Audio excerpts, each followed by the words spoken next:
ប្រភេទ Deluxe 3.0 និង 1.9 ឥឡូវនេះយើងមាននៅក្នុង stock វិញហើយซึ่งគ្រប់ពណ៌តែម្ដងបងប្អូនបាទទីវីដេអូខាងបងប្អូនជំរាបជូនបងនេះគឺប្រភេទ Deluxe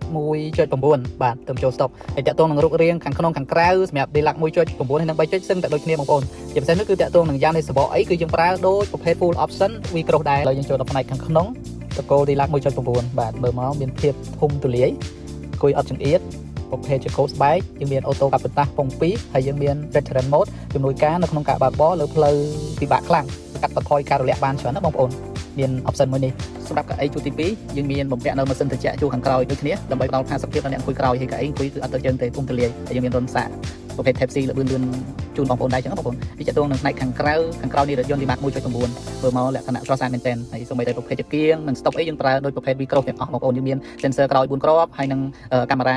ខាងក្រោយសម្រាប់ជំនួយដល់ការចូលជាប់របស់អតិថិជនបងប្អូនមួយចំនួនដែលយកទៅគឺគាត់មានការគ្រប់គ្រងខ្លាំងសម្រាប់ប្រភេទ Deluxe 1.9 នេះទី1លក្ខខណ្ឌពន្ធផ្លូវធូរមួយឆ្នាំតែ 200,000 ទេហើយតម្លៃតែខ្ទង់ 30,000 ជាងទេចឹងបើបងប្អូនចាប់អារម្មណ៍ឬក៏មានតម្រូវការអីកុំភ្លេចឆាតមកភេទបងប្អូនឬក៏ខលមកលេខទូរស័ព្ទរបស់ខាងបងប្អូននៅខាងលើហ្នឹងបងប្អូនបាទអរគុណច្រើនបងប្អូនជម្រាបលាជួបគ្នាក្នុងវីដេអូក្រោយៗទៀតអរគុណ